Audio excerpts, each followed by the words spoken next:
듣고자 합니다. 하나님 말씀은 구약 성경 하박국 3장 16절에서 18절까지 말씀입니다. 제가 가진 성경으로는 구약 성경 1305쪽에 있습니다.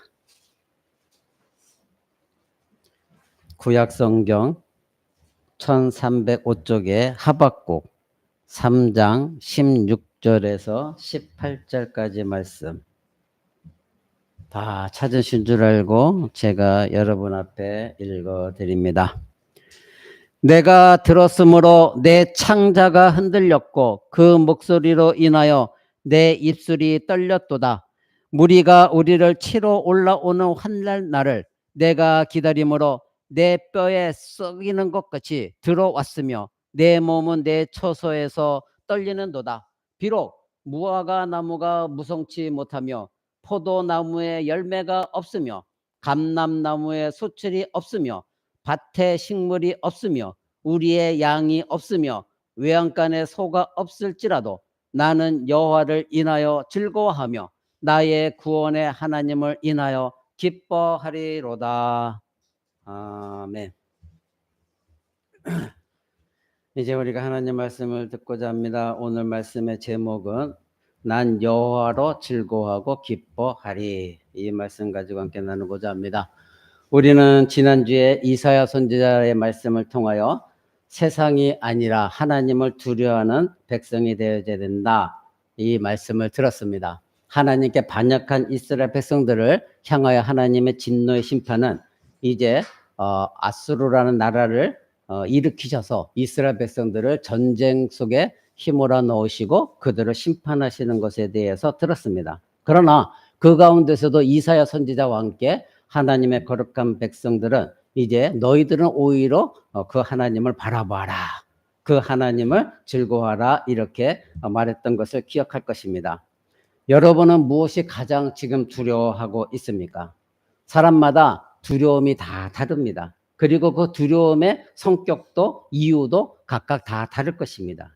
지난주 우리는 이사야 선지자와 하나님 백성들이 세상이나 전쟁이나 환란이나 그 모든 것들을 두려워하기보다 오히려 하나님을 두려워하라. 하나님을 경외하라. 이렇게 말하는 것을 들었습니다. 그런데 오늘 나오는 이 하박국 선지자는 남유다 왕국의 그 폐역이 아주 극심했었던 그 시대를 살고 있었던 선지자였습니다. 여러분도 잘 알다시피 이스라엘은 북이스라엘과 남유다로 나뉘어지게 되어졌죠. 그래서 지난주에 여러분들이 이사야 선지자를 말씀을 들었을 때에 북이스라엘은 아수르라는 나라를 통하여서 그들이 초토화되어지는 것이고 이제 오늘 하박국 선지자를 통하여 남유다 왕국을 하나님이 심판하시겠다. 이것에 대해서 이 하박국 선지자가 말씀을 전하는 내용인 것입니다. 그런데 하박국 선지자는 이런 하나님의 뜻을 알고 하나님께 항변을 합니다. 여러분 잠깐 그 1장에 보게 되어지면 1장 2절에 한번 보십시오. 여호와여 내가 부르짖어도 주께서 듣지 아니하시니 어느 때까지입니까? 내가 강포를 연하여 외쳐도 주께서 구원하지 아니하시나이다. 어찌하여 나로 간악함을 보게 하시며 패역을 목도하게 하시나이까? 대저 겁탈과 강포가 내 앞에 있고 변론과 분쟁이 일어났나이다. 이러므로 율법이 해이하고 공의가 아주 시행되지 못하오니 이는 악인이 의인을 애워쌌으므로 공의가 굳게 행함이니이다. 이렇게 하나님께 불평합니다. 이 뜻은 무엇이냐고 하면 오늘날로 얘기하면 지금 하나님의 거룩한 백성들이 악인들에 둘러싸여 가지고 지금 의인들은 하나님 백성도 너무나 힘들게 살고 있습니다. 그래서 지도자들을 포함해서 이 세상 모든 사람들이 하나님께 대적하고 하나님께 순종하는 사람들을 못 살게 굴고 있습니다. 그러니 이것이 어떻게 하나님의 공의에 부합합니까? 근데 하나님은 왜 조용하십니까? 왜 하나님은 가만히 있는 것입니까? 왜 이렇게 악이 행행하는 이 시대를 그대로 내버려 두십니까? 이렇게 하박국 선지자가 하나님께 원망하는 거예요. 그래서 이 하박국 성경 말씀은 1장부터 하나님께 선지자가 원망하며 시작하는 말씀으로 시작되어져요. 당시 하나님의 교회였던 이 북이스라엘의 이 패역함으로 하나님은 아수르라는 군대를 일으켜서 그들을 패망케 하시겠다. 그렇게 지난주 들었습니다. 근데 지금은 남왕국의 이 패역함을 인해서 하나님은 갈대아라는 군대를 일으키십니다. 그래서 이스라엘을 침공하심으로 이제 이스라엘을 심판하시겠다. 이 말씀을 이어서 이제 이 5절부터 하나님 말씀하십니다. 하박국 선지자가 하나님 대체 어찌하여 이런 일이 일어납니까? 여러분 5절부터 잠깐 볼까요? 여호와께서 가라사대 너희는 열국을 보고 또 보고 놀라고 또 놀랄지어다. 너희 생전에 내가 한 일을 행할 것이라. 혹이 너희에게 고할지라도 너희가 믿지 아니하리라. 보라 내가 사납고 성급한 백성 곧 땅의 넓은 곳으로 다니며 자기의 소유 아닌 거할 곳들을 점령하는 갈대아 사람을 일으켰나니 그들은 두렵고 무서우며 심판과 위령이 자기로 말미암으며 그 말은 표범보다 빠르고 저녁 이리보다 사나우며 그 기병은 원방에서부터 빨리 달려오는 기병이라. 마치 식물을 움키려 하는 독수리의 나름과 같으니라. 그들은 다 강포를 행하려 오는데 앞을 향하여 나아가며 사람을 사로잡아 모으기를 모래같이 많이 할 것이요 여러 왕을 멸시하며 방백을 처소하며 모든 경관성을 비웃고 흉벽을 쌓아 그것을 취할 것이라. 그들은 그 힘으로 자기 신을 삼는지라. 이에 바람같이 급히 몰아 지나치게 행하며 득죄하리라. 하나님은 5절부터 11절까지 갈대아 사람들이 이토록 싸납고 무서운 그 군대들이다. 근데 그 군대들을 일으켜서 내가 너희들을 남유다를 진멸시키겠다. 이렇게 말씀하고 있는 것을 우리는 보게 되어집니다. 이 말씀을 들은 하박국 선지자가 오늘 우리가 읽은 본문 말씀 3장 16절 보십시오.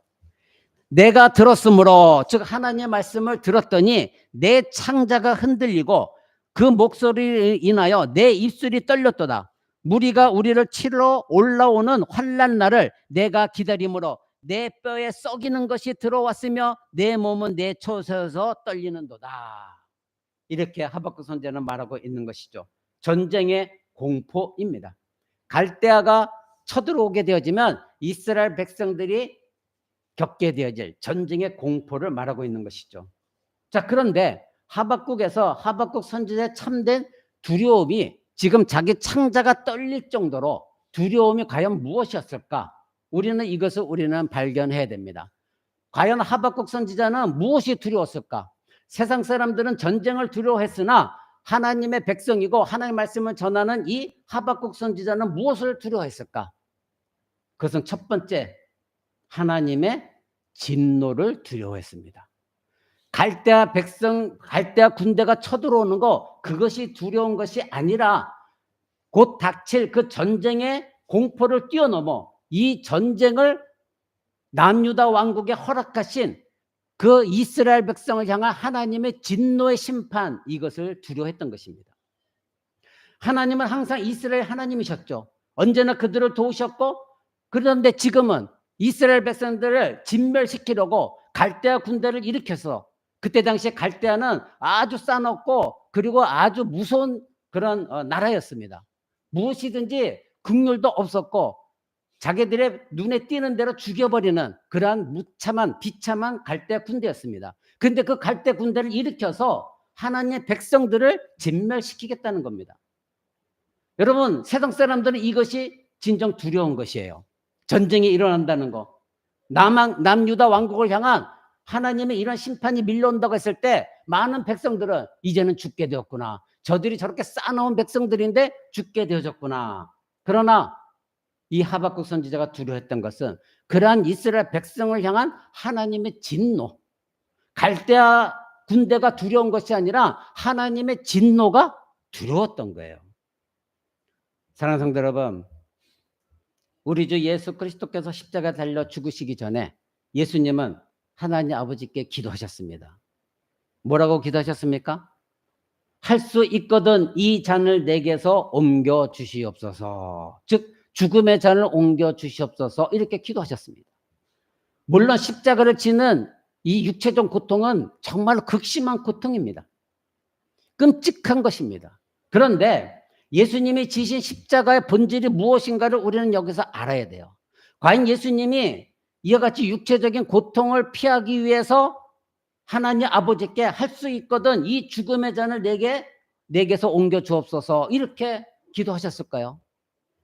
육체적 고통 때문에? 단지 그것 때문에? 그것이 아니었던 것이죠. 만약에 예수님이 육체적인 고통 때문에 이렇게 기도하셨다고 한다면 예수님은 애초에 이 땅에 인간의 몸을 입고 이 땅에 오시지 않았을 겁니다. 그 십자가 죽음이 고통스러워서 죽음의 잔을 내게서 옮겨 주옵소서 그런 뜻으로 했다면 예수님은 이 땅에 오실 필요가 없었던 것이죠. 그러나 예수님께서 지금 이렇게 말씀하신 이유는 육체적인 십자가 고통 이외에 더 큰 고통이 있었기 때문에 이 말씀을 하신 거예요. 그 뜻은 무엇입니까? 자기가 당할 육체적인 고통이 문제가 아니라 자기가 지고 고난당해야 될 이 십자가 고난의 본질이 무엇이냐? 그것은 바로 하나님의 백성들을 향한 하나님의 진노였기 때문에 예수님은 그것을 두려워했던 것입니다. 즉 하나님 아버지께서 사랑하시는 이 하나님의 아들에게 하나님의 모든 진노를 퍼부으시고 이제는 더 이상 하나님과 아들과의 관계가 아니라 잠깐만이라도 그 관계가 끊어지게 되어지는, 그래서 예수님은 십자가 죽으시고 땅 밑에 음부까지 내려가지게 되어지는, 하나님 성부 하나님과 성자 하나님과의 관계가 완전히 잠시 동안이라도 깨어지는, 그래서 하나님은 우리 인간들의 죄를 예수 그리스도께 모든 저주를 퍼부으심으로 잠시만이라도 하나님의 아들 예수 그리스도로부터 등을 돌리게 되어지는 그 일이 일어나줘야 되기 때문에 예수님은 그것이 두려웠던 거예요. 예수님은 영원토록 하나님 아버지와 하나님 아들로서 교제하고 계셨습니다.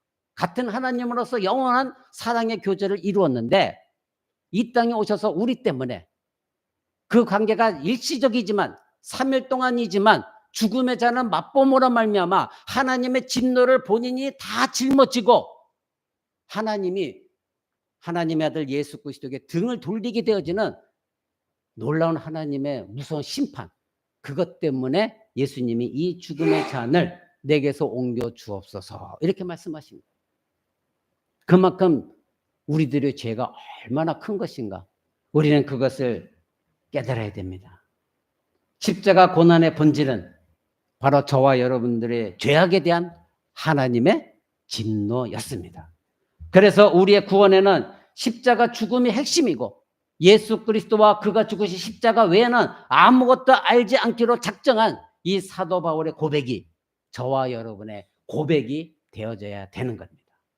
따라서 하나님의 백성들은 우리들 눈앞에 펼쳐지는 이 전쟁이나 우리가 당하고 있는 이 어려운 환경, 환난, 이 두려움보다도 더욱더 두려워야 될 것은 무엇입니까?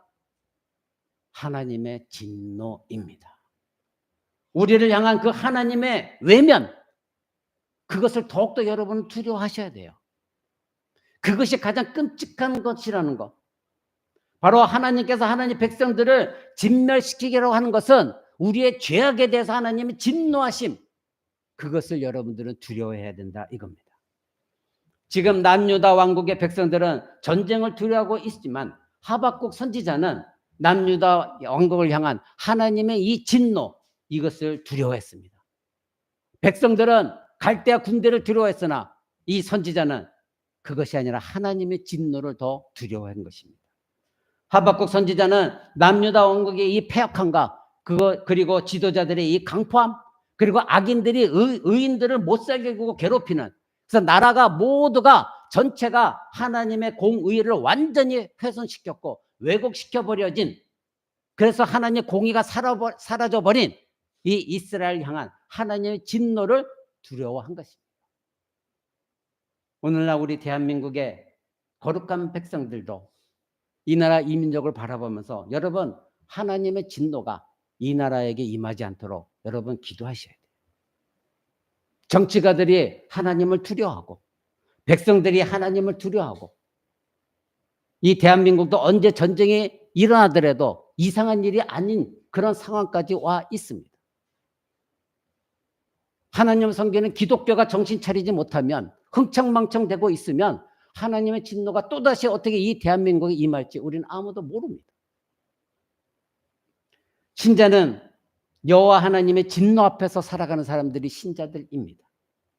신자는 하나님의 앞에서 하나님의 진노를 두려워하며 살아가는 그 신자, 그런 사람들은 자기가 짓는 죄를 두려워합니다. 여호와 하나님의 진노는 여호와 하나님이 어떠하심을 아는 사람에게만 알려져 있어요. 불신자들은 하나님의 진노를 몰라요. 그러니 그들은 하나님을 두려워할 이유도 없는 것이죠. 그러나 저와 여러분은 하나님을 알고 있어요. 그리고 하나님의 그 진노가 얼마나 무섭고 참혹한 것인가를 알고 있어요. 그러기에 우리는 죄를 지을 때도 두려운 거예요. 회개하는 거예요. 그러나 하나님을 모르는 사람들은 자기가 죄를 짓고도 하나님이 없기 때문에 자신만만하게 살아갑니다.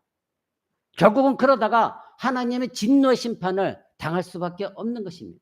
그러나 오직 신자만이 하나님의 진노를 알기 때문에 그 하나님의 심판을 두려워하는 것입니다. 그러면 하나님의 백성들이 우리는 언제 하나님의 가장 두려움의 대상이 됩니까? 말씀드린 대로 죄를 범할 때입니다. 우리가 죄 가운데 있을 때입니다. 여러분들은 죄를 범하면서도 하나님을 두려워하지 않는 적이 있습니까? 만약에 그렇다면 그 사람이 하나님의 백성인지 자기 자신을 점검해 봐야 됩니다. 내가 죄를 짓고 있는데도 하나님이 절대 두렵지 않다? 그 사람은 신자가 아닌 것이죠. 불신자들은 범죄하면서도 하나님을 두려워하지 않아요. 하나님을 의식하지 않아요. 하나님 앞에 죄를 범하면서도 부끄러운 줄도 모릅니다. 그러나 하나님의 백성들은 하나님께서 죄를 싫어하신다는 거, 미워하신다는 걸 알기 때문에 자기가 죄를 지을 때 어떻게 합니까? 하나님께 회개를 하는 것이죠. 하나님은 사랑의 하나님, 자비의 하나님, 용서의 하나님, 긍휼의 하나님이시지만 그러나 우리의 죄를 미워하시고 반드시 심판하신다는 거, 여러분 이것을 분명히 알고 있어야 됩니다. 그러면 하나님의 백성들에게 있어서 가장 두려워할 것은 무엇입니까? 바로 죄가 나를 지배하는 것, 그것을 두려워하셔야 돼요. 여러분들은 죄에서 이미 해방되어졌습니다. 근데 죄가 여러분을 자꾸 끌고 들어가려고 합니다. 구렁텅이 속으로 여러분을 죄로 이끌려고 해요. 여러분 그것을 두려워할 줄 알아야 됩니다. 여러분들이 죄악 가운데 자꾸 끌려 들어가는 것을 경계하셔야 됩니다. 신자라고 하면서 자신이 죄를 짓는 것에 무덤덤하고 감각이 없다고 한다면 그것이 어떻게 하나님 백성이라고 할 수 있느냐 이것입니다. 그것은 하나님의 교회도 아니요 하나님 백성도 아니에요. 오늘 새벽에 오면서 어떤 목사님의 설교를 들었습니다. 그 목사님이 이런 말씀을 하십니다. 어떤 유명한 목사님이 감옥에 들어가셨는데 복음 전하다 감옥에 들어갔는데 화가 나더라는 거예요. 내가 하나님의 일을 행하는데 왜 이렇게 침침한 지하 땅굴 속에 햇빛도 안 들어오는 곳에 내가 이렇게 감옥에 갇혀야 되는가? 많은 시간이 세월이 흘러서 곰곰이 하나님과 교제하고 말씀을 나눈 가운데 깨달은 바가 있다는 겁니다. 아, 내가 내려놓아야 될 것들이 있구나.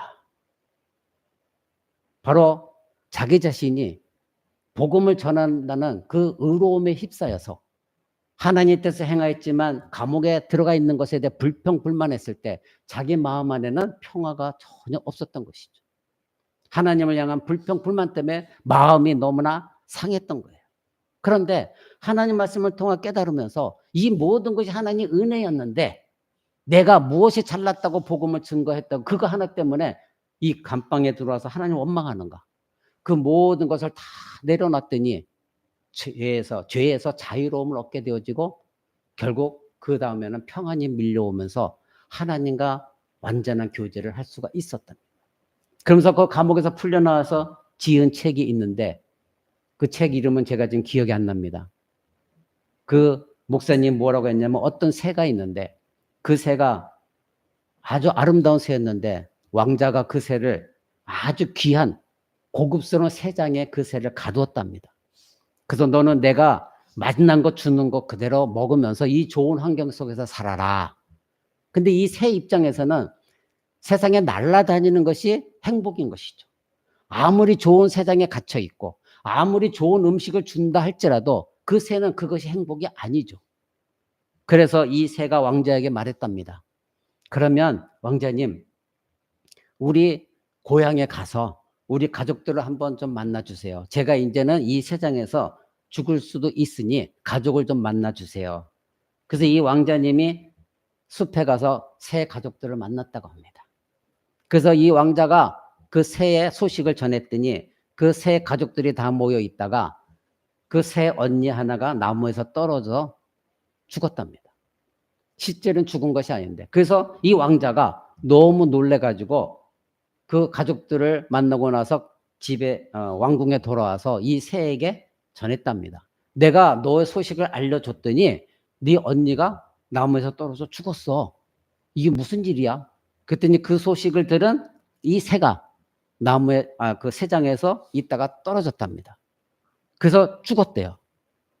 그래서 이 왕자가 이 새가 죽어버렸네 하고 이 새를 밖에 내 던졌답니다.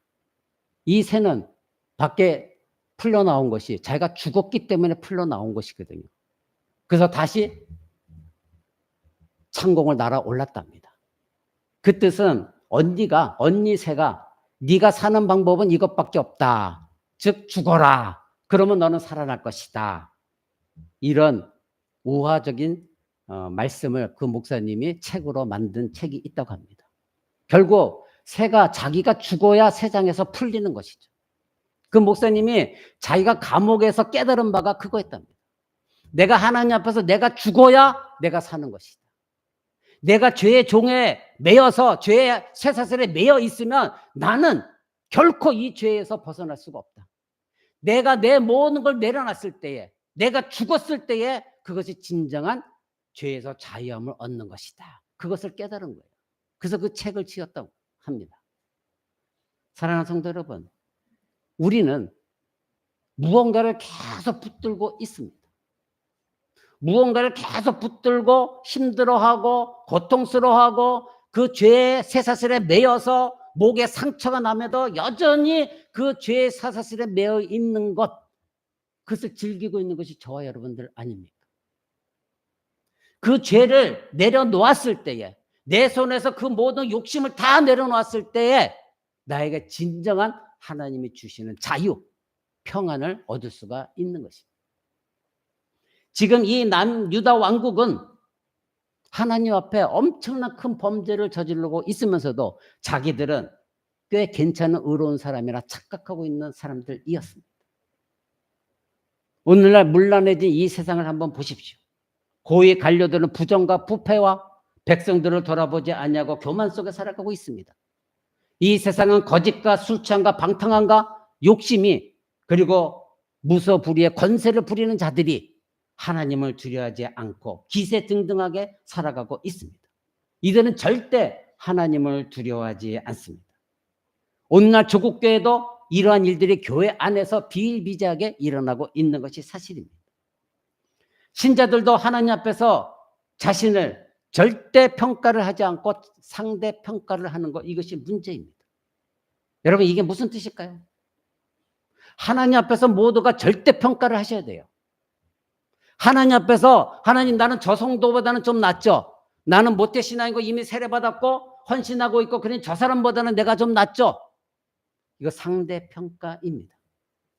사람들은 죄된 본성이 있기 때문에 다른 사람보다도 나를 스스로 관대하게 평가하는 것이 우리의 죄성이에요. 그래서 자기의 죄는 보지 못하고 남의 죄만 자꾸 보면서 그 사람과 나를 평가하면서 그래도 나는 저 사람보다 나아. 그러니 하나님, 나는 하나님 앞에 올바른 사람이죠. 착각 속에 살아가는 사람들이 많이 있습니다. 그러나 여러분, 하나님 앞에서는 언제나 어미하시고 모든 우리의 마음의 중심을 꿰뚫어 보신 그 하나님 앞에 절대 평가를 받으셔야 돼요. 하나님은 여러분을 상대평가하지 않으십니다. 절대 평가하십니다. 여러분들이 여러분의 불신자 남편들보다 올바른 삶을 살 수는 있어요. 그러나 그것이 하나님 앞에서 여러분 믿지 않는 불신자들보다 여러분이 더 낫다고 평가받는 것이 결코 아니다, 이것입니다. 하나님 앞에서는 살인의 죄가 되었든 간음의 죄가 되었든 도둑질한 죄가 되었든 거짓말한 죄가 되었든 동일한 죄입니다. 그러나 우리는 자꾸 절대평가를 하고 있어요. 상대평가를 하고 있어요.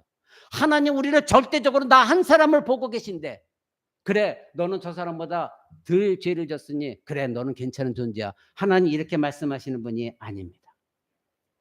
사랑하는 성도 여러분, 자신의 죄에 대해 하나님 앞에 절대 평가를 하는 그런 성도들이 되셔야 돼요. 하나님 앞에서 죄는 상대 평가라는 것은 없는 것입니다. 그러게 신자는 죄를 두려워하고 자기가 지은 죄에 대해서 두리뭉실하게 넘어가서는 결코 안 되는 것입니다. 오늘 본문 하박국 3장 17절 18절을 한번 보시기 바랍니다. 17절 제가 읽어드립니다.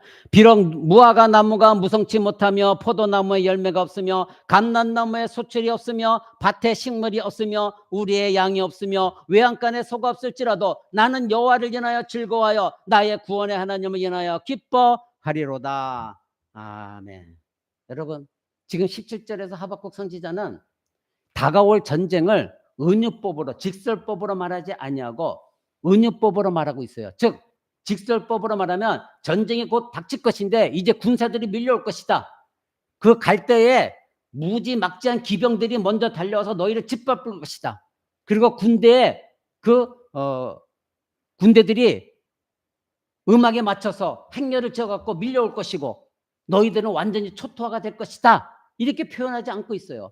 어떻게 표현하고 있어요? 비록 무화과 나무가 무성치 못하고 포도나무에 열매가 없고 감람나무에 소출이 없고 밭에 식물이 없고 우리의 양이 없고 외양간에 소가 없을지라도 이렇게 은유적으로 표현해요.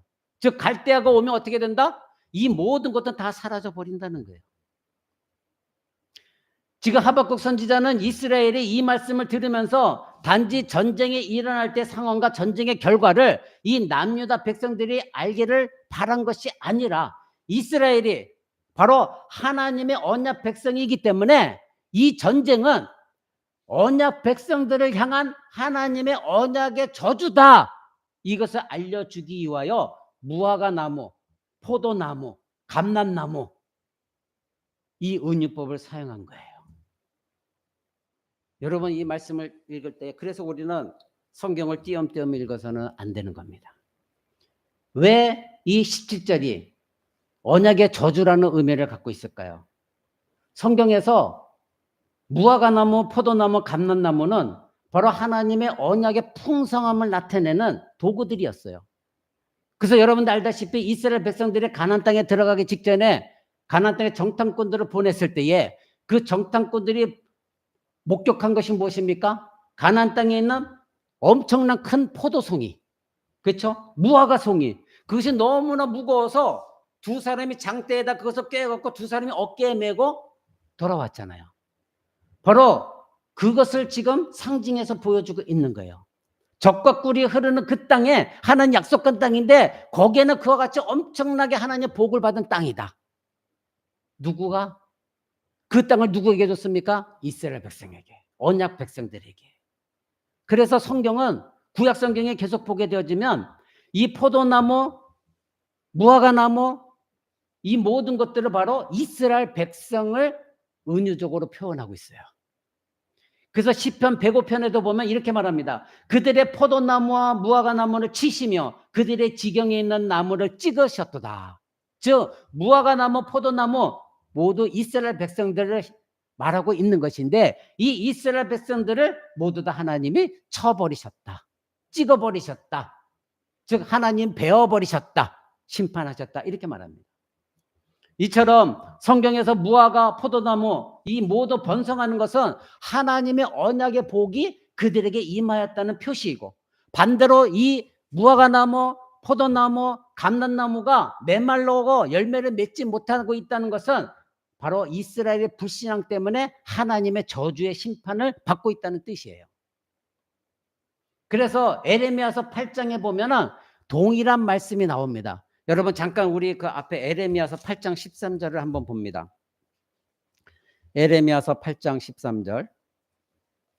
제가 가진 성경으로는 구약 성경 1063쪽에 있습니다. 에레미야서 8장 13절. 구약 성경 1063절 3페이지. 제가 읽어드립니다. 여호와께서 말씀하시되 내가 그들을 진멸하리니 포도나무에 포도가 없을 것이며 무화과 나무에 무화과가 없을 것이며 그 잎사귀가 마를 것이라 내가 그들에게 준 것이 없어지리라 하셨나니. 무화과 나무 포도나무가 나오죠. 이 모든 것들이 없어질 것이다. 잎사귀도 다 말라버릴 것이다. 왜요? 하나님의 진노가 그들에게 임하였기 때문에. 지금 우리가 오늘 본문 봤다 하박국 선지자가 말한 것과 동일한 내용입니다. 자, 그러면 하나님께서 왜 이 포도나무, 무화과나무를 없어지게 하겠다? 그 이유가 무엇입니까? 하나님이 진멸하시기 때문에 그런 것이죠. 하나님 그들을 심판하시기 때문에 그들은 사라질 것입니다. 그런데 여러분 13절 후반부에 내가 그들에게 준 것이 없어지리라 이 말씀이 또 나옵니다. 여러분 이것은 정말로 하나님 백성들이 두려워해야 될 말씀이에요. 지금 하박국 선지자가 두려운 것은 이스라엘 향한 하나님의 은혜가 메말라 있는 것을 두려워하고 있거든요. 근데 에레미야 선지자 똑같이 무화과나무, 포도나무가 과실을 맺지 못하고 사라질 것인데, 그런데 하나님 말씀하신 것은 그들에게 준 것이 없어지기 때문이다. 그 준 것이 무엇이냐 이거죠. 하나님이 그들에게 준 것이 있다는 거예요. 근데 그 준 것이 없어지기 때문에 무화과나무, 포도나무가 말라 비틀어져 사라지게 된다. 이것입니다. 사랑하는 성도 여러분, 이 말씀의 뜻은 무엇입니까? 하나님께서 그들에게 준 것은 무엇일까요? 무화과나무, 포도나무는 이스라엘 백성들입니다. 이스라엘 백성들은 하나님의 택함을 받았습니다. 언약을 받았습니다. 이스라엘 백성들만이 하나님의 율법을 갖고 있습니다. 즉 하나님은 그 백성들에게만 언약의 풍성함을 주셨습니다. 은혜를 주신 것이다 이것입니다. 그래서 그 하나님의 언약 안에서 복을 누리며 살아갔던 사람들이 이스라엘 백성들이에요. 그러니 하나님은 언약 백성들이 언약을 주시면서 그들을 돌보셨고, 그리고 그들을 이끄셔서 가나안 땅에 들어가게 하셨고 평안히 살고 안식하게 하셨어요. 이 모든 것이 하나님께서 그들에게 주신 거예요. 이것이 한마디로 한 단어로 말하면 무엇입니까? 하나님의 은혜였습니다. 그들이 노력해서 얻은 것이 아니라 그들이 아무것도 하지 않았음에도 불구하고 그들에게 대가 없이 주신 것, 그것이 은혜였던 것입니다. 그런데 이 과실들이 말라버렸어요. 왜 말라버렸다? 하나님이 주신 은혜가 말라버렸기 때문에. 하나님이 주신 은혜가 메말라버리니 열매도 맺을 수가 없는 것이고, 무화과 나무 잎도 말라 비틀어진 것이고, 감람나무에도 포도나무에도 열매를 맺을 수가 없었던 것입니다. 사랑하는 성도 여러분, 그러게 여러분들은 하나님의 진노를 두려워하셔야 돼요. 사람을 두려워할 것도 아니고 환경을 두려워할 것도 아니고 나에게 진노를 퍼부으시는, 그리고 은혜를 거두시는 그것에 대해서 두려워할 줄 아셔야 돼요.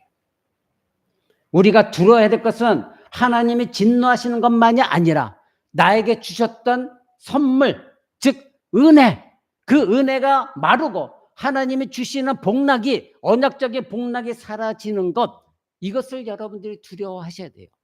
물질이 없어지는 걸 두려워해서도 안 되는 것이고, 건강이 없어지는 걸 두려워해서도 안 되는 것이고, 주위에 나를 협박하고 미워하는 사람들이 일어나는 걸 두려워하는 것이 아니라 이 모든 걸 다스리시는 하나님의 은혜, 그 은혜가 메말라지면, 은혜를 떠나면, 여러분 안에 그 은혜가 사라지면 아무리 자기가 발버둥 쳐도 감람나무, 포도나무는 열매가 사라지고 메말라 버리게 되어집니다. 그러기에 하나님의 언약 백성들은 하나님의 은혜의 복이 얼마나 큰 것인가를 알아야 돼요. 하나님께서 언약 백성들에게 이 은혜의 복을 주시지 않는다면, 바로 하나님 백성들에게 하나님의 은혜가 마른다고 한다면 저와 여러분 자체는 사라지게 될 것입니다. 그 이유는 우리들이 지금 존재하는 이유가, 존재하는 근원이 하나님의 은혜에 기초하고 있기 때문에 그렇습니다. 여러분의 은혜가 없으면 불신자와 방벌한 삶을 살아갑니다. 그러면서도 떳떳하게 살아갑니다. 나는 죄를 지은 적이 없어. 누가 나보고 죄인이라고 그래? 내가 왜 회개를 해야 돼? 내가 왜 예수를 믿어야 돼?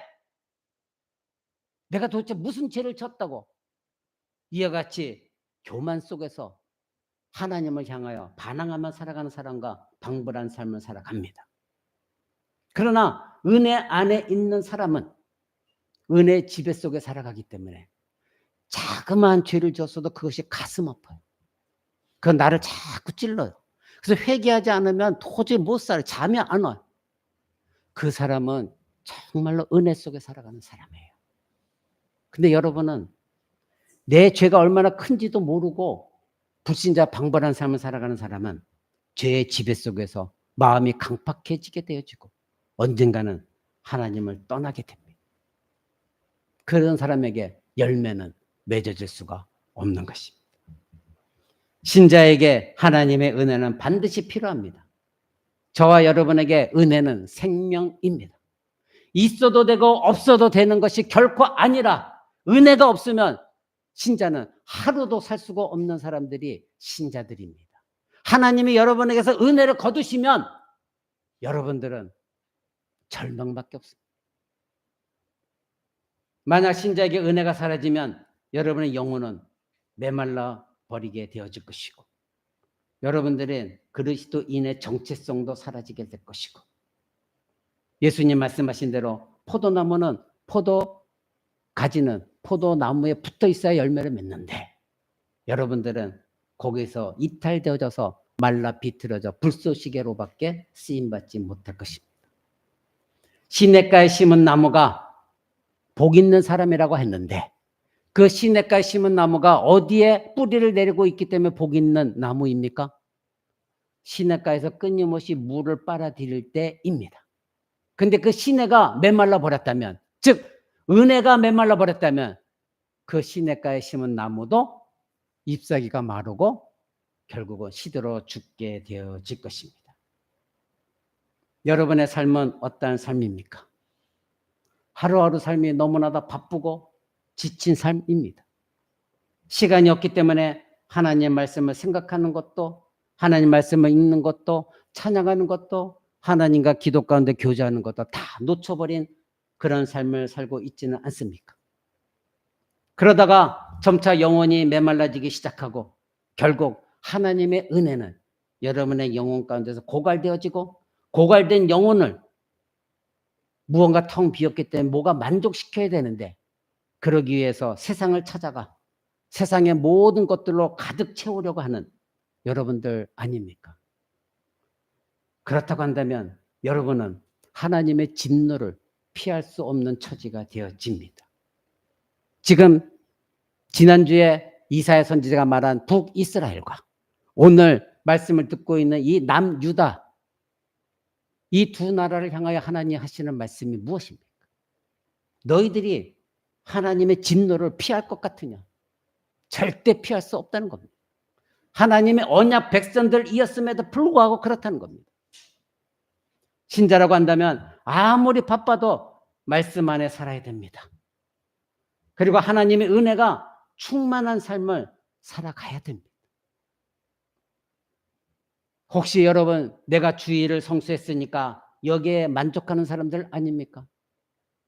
때로는 어쩌다가 설교 말씀 들은 것을 떠올리고 나는 괜찮은 신자야. 혹시 만족하고 있지 않습니까? 당장 나에게 불이익은 없고 등 따스고 먹을 것은 있기 때문에 그래도 아직은 괜찮아. 혹시 이렇게 생각하고 있지는 않습니까? 그러나 사랑하는 코람데오 성도 여러분, 여러분에게 하나님의 은혜가 많으면 여러분의 영혼과 여러분의 삶 전체가 메말라 비틀어져 버립니다. 은혜가 사라지면 여러분은 죽는 것입니다. 지금 하박국 선지자는 무화과 나무가 마르고 포도 열매가 없고 감람나무에 소출이 없다고 그랬습니다. 하박국 선지자는 왜 전쟁이 몰려오고 있다 이렇게 말하지 아니하고 곧 닥치게 될 이 전쟁이 문제가 아니라 너희들은 지금 하나님의 은혜를 망각했기 때문에 하나님의 진노 이것이 더 두려운 줄 알아라 이렇게 말하고 있는 이유가 바로 이것입니다. 무화과 나무와 포도나무 감람나무인 자신들이 하나님으로부터 떨어져 은혜가 메말라가고 있기 때문에 너희가 지금 하나님의 은혜가 고갈되어져서 너희는 다시 회복할 수 없는 상태가 되어졌다. 너희가 하나님의 은혜 고갈 안에서 너의 영혼이 지금 고갈되어져 있기 때문에 하나님이 너희를 지금 진노의 심판으로 하고 계신 것이다. 이것을 너희가 깨달아야 된다. 이렇게 지금 말하고 있는 것입니다. 그러면 우리는 어떠하냐 이거죠. 여러분, 나 자신의 삶에 겨우 허우적거리며 쫓겨다니며 살다가 하나님도 없는 삶을 살고, 때로는 좋은 일 있으면 하나님 땡큐 하다가 나쁜 일 생기면 하나님 원망하는, 앞서 여러분에게 제가 라디오 방송에 들었던 그 목사님의 말처럼 하나님, 나 그래도 이 정도 헌신했는데 왜 나에게 이런 고통이 와요? 그렇게 하나님께 반항하면서 하나님께 대들고 있지는 않습니까? 여러분들이 그 모든 죄악들을 내려놓았을 때 여러분들은 그 죄에서 자유롭게 되어집니다. 그때 여러분에게 참된 평강이 밀려오는 것입니다. 혹시 여러분의 삶에 감사에 대한 열정은 사라진 건 아닙니까? 여러분, 감사한 적이 언제입니까? 약 2달 전에 항상 감사하라, 이 말씀을 전한 적이 있습니다. 여러분에게 감사가 있습니까? 혹시 여러분 삶에 하나님 말씀에 대해 갈망이 있습니까? 아니면 사라졌습니까? 혹시 여러분이 예배와 설교와 성찬과 그리고 교회 안의 성도의 교제에 감사함이 있습니까? 그곳에서 기쁨을 경험해 봤습니까? 여러분, 예배 속에서 살아 역사하시는 하나님의 은혜를 경험해 본 적이 언제입니까? 은혜가 말라있는 신자는 죽은 신자입니다. 그 신자는 목숨 걸고 하나님의 은혜를 구해야 됩니다. 이 하박국의 노래를 한번 보십시오. 19절의 마지막에 보면 이렇게 나옵니다. 이 노래는 영장을 위하여 내 수금에 맞춘 것이다. 즉 하박국 전체는 노래라는 것입니다. 하박국은 시편처럼 이스라엘 백성들이 부를 노래를 이 하박국 선지자가 만들었어요. 왜 노래로 만들었을까요? 여러분들이 알다시피 이스라엘 백성들은 출애굽한 이후에 하나님이 그 놀라운 구원 계획, 10가지 재앙을 내리시고 홍해를 가르신 그 하나님, 그 하나님을 찬양하면서 모세가 노래로 그것을 기록해서 대대 후손에게 알려줬습니다. 무엇 때문일까요? 바로 노래로 가사를 지으면 하나님이 어떤 일을 행하셨는가를 잘 기억할 수가 있기 때문에, 그래서 노래로 후손들에게 그것을 계속해서 전해갈 수 있기 때문에 노래로 지은 것입니다. 시편도 그래서 노래입니다. 그래서 올바른 교회는 제가 몇 번 시도하다가 저는 그만뒀습니다만, 우리 교회도 시편 찬송을 하려다가 그것을 새로 배워야 되기 때문에 그냥 여기 있는 찬송가를 부르는 겁니다. 그러나 올바른 예배 가운데 찬송은 시편 찬양입니다. 왜냐하면 그 시편 전체가 노래로 지은 것이기 때문에 그렇습니다. 지금 이 하박국 선지자도 이것을 19절에 보면 노래로 지었다 이렇게 말합니다. 그러니 이스라엘 백성 전체가 하나님께 찬양하라는 그런 의미로 이 하박국 선지자가 만든 것이죠. 이처럼 하나님이 행하신 일들을 노래로 지어 기록하고, 그래서 기록되어진 그 모든 하나님의 일하신 사역들을 이스라엘 자사 손손이 잊지 않고 후손들이 그것을 기억하게 만든 겁니다. 우리 회중이 불러야 할 노래도 바로 이러한 노래입니다. 18절 보십시오. 나는 여호와로 인하여 즐거워하며 나의 구원의 하나님을 인하여 기뻐하리로다. 여기서 기뻐하다, 이것은 히브리어 말로 알라즈 이것인데, 이거는 감정적인 기쁨을 말하는 것이 아닙니다. 이것은 종교적인 예배의 기쁨을 말하고 있습니다. 즉 과거나 현재나 미래에 하나님께서 나에게 행하신 모든 구원의 행위, 그것을 기뻐하는 것을 말하는 것입니다. 그러니 이는 시적인 또는 사적인 감정에 의한 기쁨이 결코 아니라, 지금 여러분이 예배 드리는 것처럼 예배 속에서의 찬양에 나오는 기쁨, 그것을 말하고 있는 것입니다. 하나님이 나에 대해서 어떤 일을 행하셨는가, 나를 구원하시기 위해서 하나님이 행하신 일이 과연 무엇인가, 오늘날로 얘기하면 나 한 사람을 구원하게 하여 하나님의 아들 예수 그리스도를 십자가 못 박아 죽게 하신 그 하나님의 놀라운 일들을 기억하며 그것이 기쁨이 되어지는 예배, 그것이 기쁨이 되어지는 찬양, 그것을 말하고 있는 것입니다. 예배 속에서 구원받은 거룩한 백성들이 기뻐하는 가장 주된 이유는 무엇일까요? 나를 향한 하나님의 구원 행위 아닙니까? 하나님은 과거의 나를 그리고 과거의 우리 교회 공동체를 구원해 주셨습니다.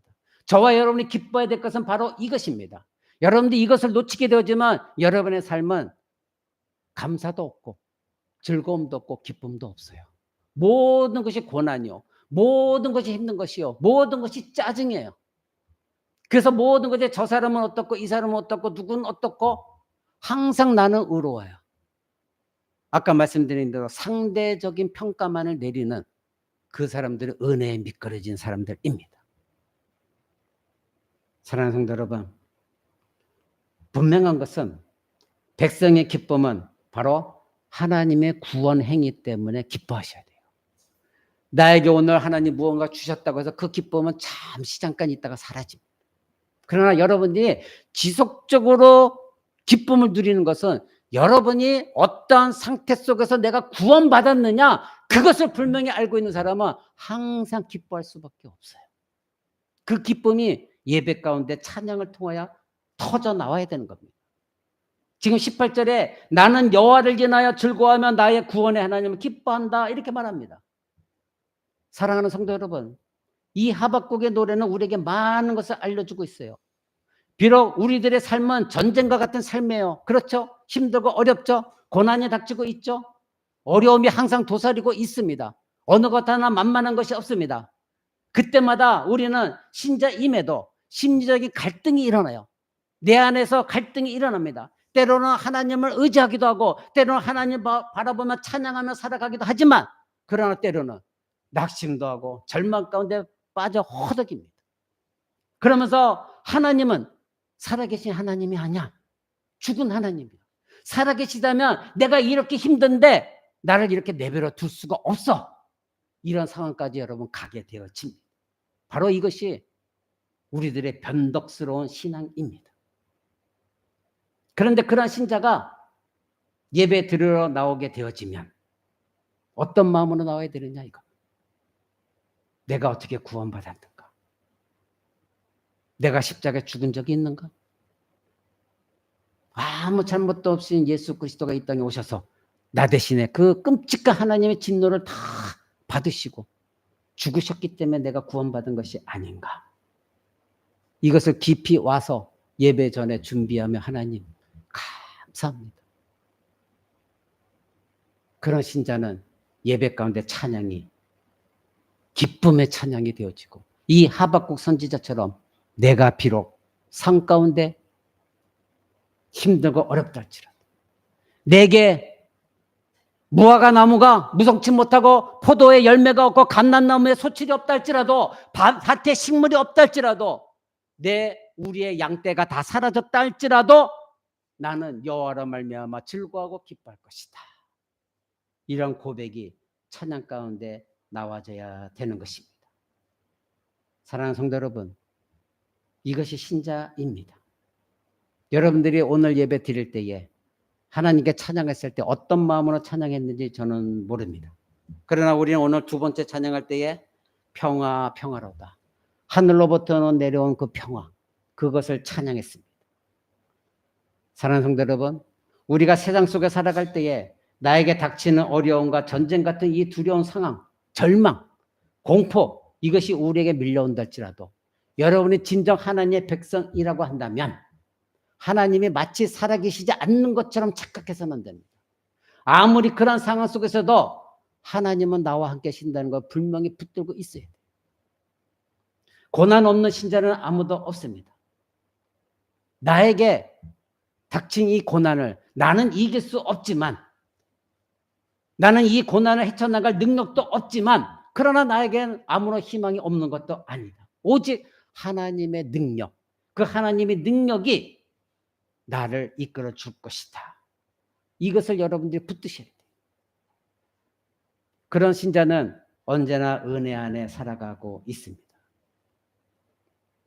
나는 혼자라는 생각과 연약한 믿음에 있다 할지라도 여러분이 예배 가운데 나왔을 때에는 모두가 공동체와 함께 이 하나님을 기쁨으로 찬양하고, 그리고 하나님의 말씀을 듣고 공동체 안에 있는 성도들과 교제하면서 그들과 동일한 신앙 고백을 하고 있는 이 모든 것들이 결코 나 혼자가 아니라 하나님이 나와 함께 하신 하나님 백성들, 이 성도들과 함께 있고 또 이 성도들과 함께 있는 하나님이 나와 함께 계시기 때문에 예배 가운데서 이 성도들과 함께 하나님을 높여 찬양할 수가 있는 겁니다.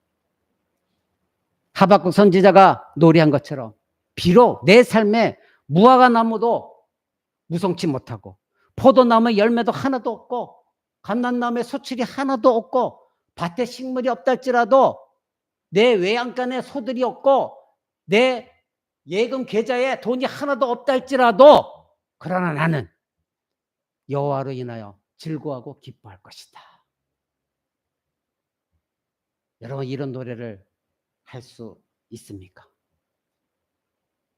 지금 내가 가지고 있는 것은 결핍뿐이고 고난과 절망만이 눈앞에 있다 할지라도 난 여호와로 말미암아 즐거워하고 난 여호와 하나님을 기뻐합니다. 이렇게 외치는 여러분들이 되셔야 됩니다. 여러분들이 살아가면서 당한 이 상황은 매우 어렵고 몰아치는 현실은 아주 가혹합니다. 우리들의 삶의 모두가 다 그렇습니다.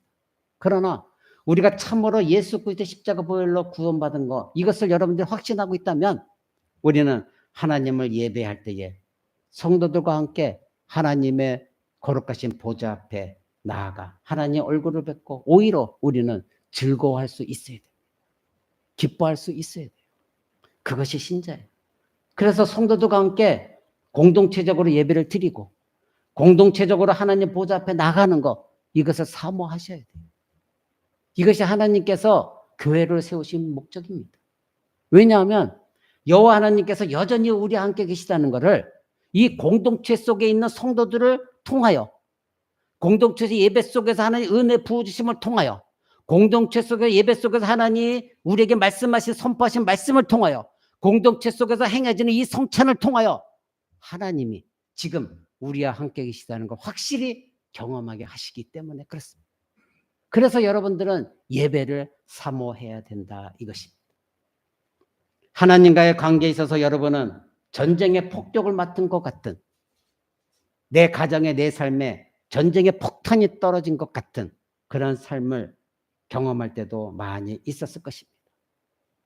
무화과 나무도 포도나무도 감람나무도 모조리 말라버리고 시들어버린 그때도 여러분에게 있었을 것입니다.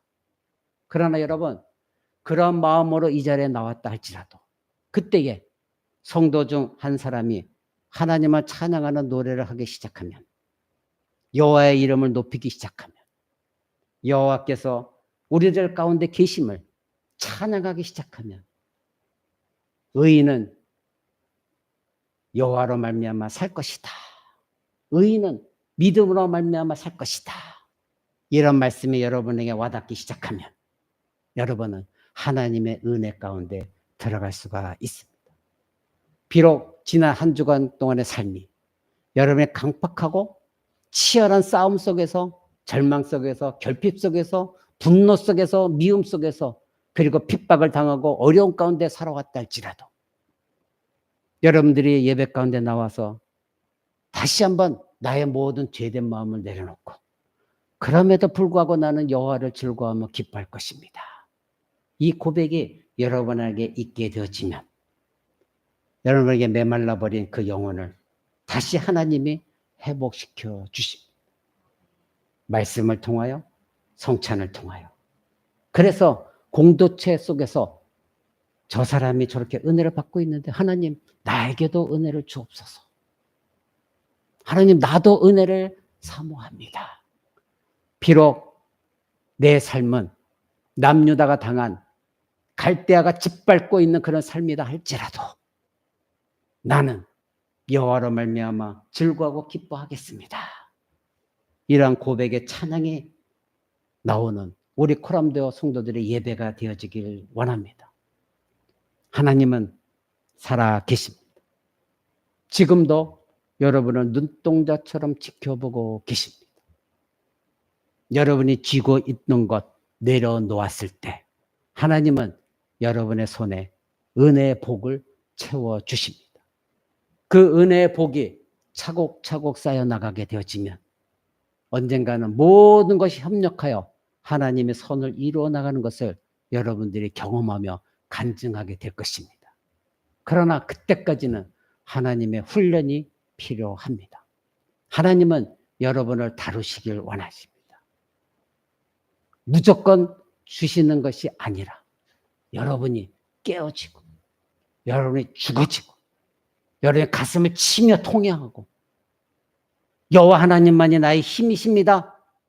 나의 욕망, 자존심, 체면 이것이 중요한 것이 아니라 오직 여호와 하나님, 그 하나님의 은혜가, 구원의 은혜가, 십자가 은혜가 나를 살리는 겁니다. 이것을 붙들게 되어지면 오늘 하박국 선지자가 말한 대로 나는 여호와를 인하여 즐거워하며 나의 구원의 하나님을 인하여 기뻐할 것입니다.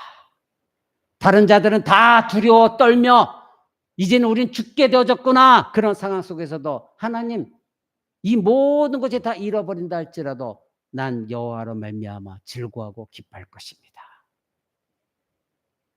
그런 신자들에게 하나님은 은혜의 복을 충만하게 부어주십니다. 그러한 찬양을 할 수 있는 저와 여러분 되시기를 주 예수 그리스도 이름으로 축원을 드립니다.